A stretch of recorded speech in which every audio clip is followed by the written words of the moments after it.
ceapam an ról ná beidir daoine is spreaga, so má tá crú nó fuireann mhór agat tá tú ag iarraíonn an me gach duine atá mar chuid de déanamh a níthal go bhfuil gach duine a déanamh an obair is fear an tamar fad agus beidir an iarrainn ceart a chur le chéile dús agus na daoine is fear don obair a chóirt le chéile agus an sin iad is spreaga. Den téanach digan an post sto go ról an léirthóra. Tá tú buinte le gacha a rud a tus ann an tús ag cinntiú go bhfuil smaoine bheann agus go amach sé mealtalch don lucht feicne don chuid is mó agus don chréaltóir cumá ach ag an am céann sin chuid bheith practical fin rudidir fad agus oibre amach conas gur féile é dhéanamh.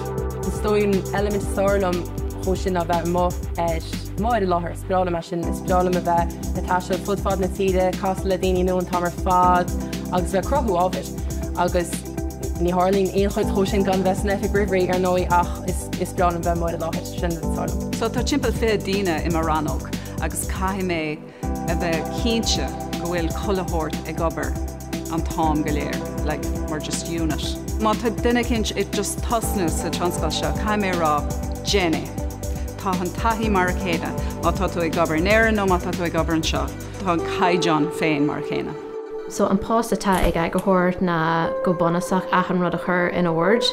Nuair tuime sé ag ginse scéal an rud an faoi aigethóir is féidir leat teannathir éidrithe a bheith agat ar an scéal. Sin jab bhí le duine agam ná tachtúas le smaointe nua agus chun cheapannaí don telefís go TG4 go príomha. Tá rudáling buan faoin scáileán áit go bhfuil sé an agus is an dó agus más nó olc. Is scéalaí é an aigethóir. Is fólam mór agus is aigethóir thu i gcónaí go dtí mar chur an tú scéal an dúil de rinnegan. Sin an rud is táhaí an rud is cuachtaí ach an rud is deachra. An ról atá agam ná aibríim an cóngrach gon stúrthóir le haid an bailachan bhfuil se go le fechantar an scáileán le sinna chur agríoch. Ach ag dearan lei an rud atá ann ná íomhá. In áirear mar an Gaeilge ní bhéin an seo. Ag labhairt Gaeilge tugann sé cinál tá cóide ann ar an géadúil sios, tá cadre bhain má labhann tú Gaeilge le duine. Ní scé míad chuig TG4 agus ag údras an Gaeltacht ag an nám áit spreisi de chuir.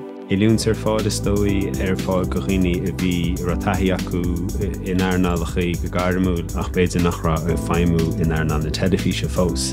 Tá deisní ítach an Gaeilge chun bheith a tuairt faoin scríomh mar tá airige den is sna Meáin agus na hálína go generalta nachrá le riamh hana. Creidim hain má tú ná slí bathe dhéanana as rud a cínta alínta tá tú mún na muice mar is aonanta go deo é sin.